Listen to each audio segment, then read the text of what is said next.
As commentary and superstars mentioned all night long, that was the final Smackdown on Fox. Next week, Smackdown will air on USA Network, and as one door closes, another one gets locked shut. As we also found out that Cody will take on Solo Sikoa next week in a steel cage match. Oh yeah, and that steel cage match, it's for the WWE Undisputed Championship on SmackDown. Can't wait for that. Cody and Solo, though, having a bit of back and forth together tonight. Cody trying to throw a wedge in the middle of the new bloodline, saying that basically he was challenging Jacob Fatu, who Jacob didn't want to do it because he loves the tribal chief, Solo Sikoa. But nice little tease there, potentially, for Cody versus Jacob down the road. I'd like that. But what a great use for the opening segment. Set up Cody and Solo for next week, and then have the Street Profits and DIY save Cody this week from a potential bloodline attack,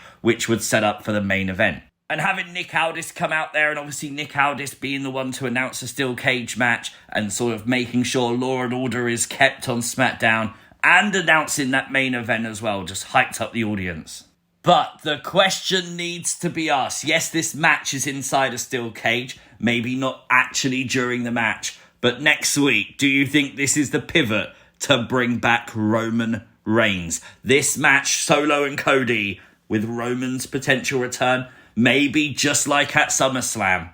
We'll see. I think it actually is. Obviously, the season premiere on USA Network, that's a big deal. And it comes right at the end of WWE Week 2. What a way to close the week than to return the OTC.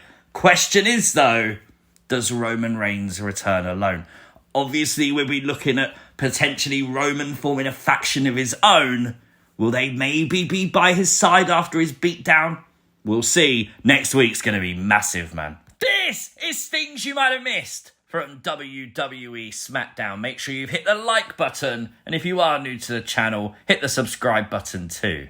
With SmackDown about to move, the USA Network is advertising next week's show with this SmackDown updated logo. What do you think about it? Let me know your thoughts in the comment section down below. The first match tonight between Bayley and Tiffany Stratton was a really good match, to be fair, tonight. Although I was distracted for the first half of the match by Tiffany's bum. Not in that way, but it's because it said Toodles, and for the first half I thought it said Poodles, and I thought, that's a weird thing to put on your wrestling attire, but it definitely did say Toodles. Much like Tiffany would say Toodles to the victory tonight, thanks to Nia Jax. Tiffany had the match won, Nia had the referee distracted by mistake, and of course Bayley would take advantage. Nia coming out during this match, trying to distract Bayley. Bayley coming out on top though, so we're continuing this feud with Bayley and Nia, and I'm okay with that. Prior to the match though tonight, we'd see Tiffany and Nia talking. Obviously Nia talking maybe about Tiffany potentially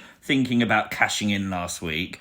But that's not the big news. The big news is that Pretty Deadly teased that next week we may get the premiere of the Pretty Deadly musical. As they said, next week would be a double premiere. Come on, Triple H. Give it to us. We need that musical, damn it. Whoever decided to put Tiffany with Pretty Deadly, though, on screen, absolutely give them a raise. Genuinely, this works on so many levels. I love it. Tonight was the long-anticipated debut of Giovanni Vinci on SmackDown. What was it Corey called him? The personification of human excellence. I thought the theme song was okay for his character. I thought the Tron looked good. I thought the lighting looked good. The only thing I would do for his entrance, give him a spotlight. I feel like that character needs it. The fans are a bit mid. She definitely wasn't, though. She knew she liked Giovanni Vinci. So from a presentation point of view, I thought it was okay. You know, this is a new character. Let's see where it goes kind of thing. Set to have his debut match with a new gimmick against Apollo Crews.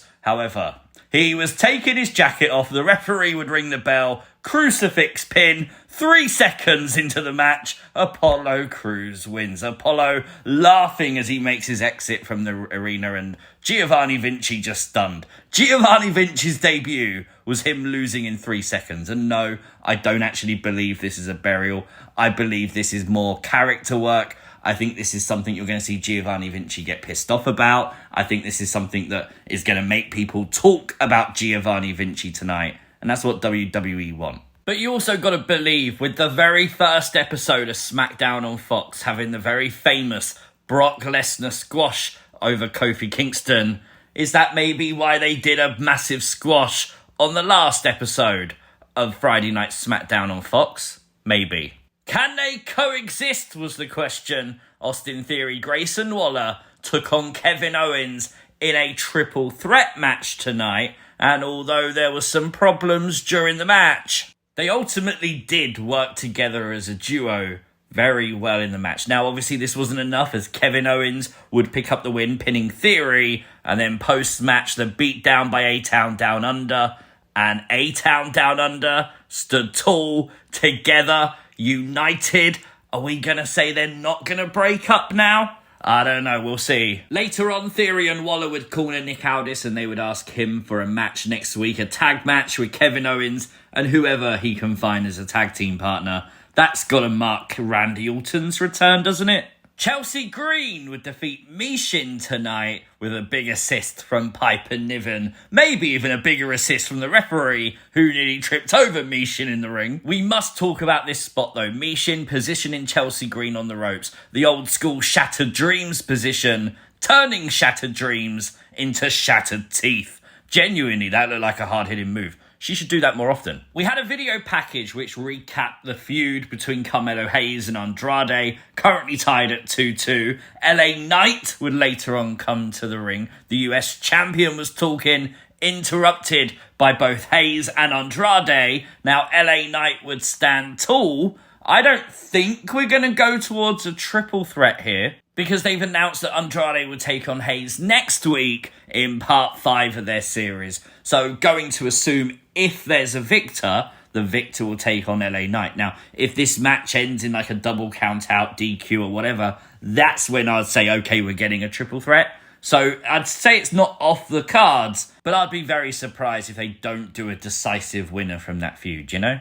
The main event 8-man tag was so good, man. This had everything you can imagine, including the crazy superplex to the outside of the ring spot. That looked really cool. It would be Jacob Fatu, though, as the difference maker on behalf of the Bloodline, handing the victory over to Solo Sikoa as the Bloodline stand tall in the very last few moments of SmackDown on Fox. Next week, though, back to USA Network, and it's going to be big.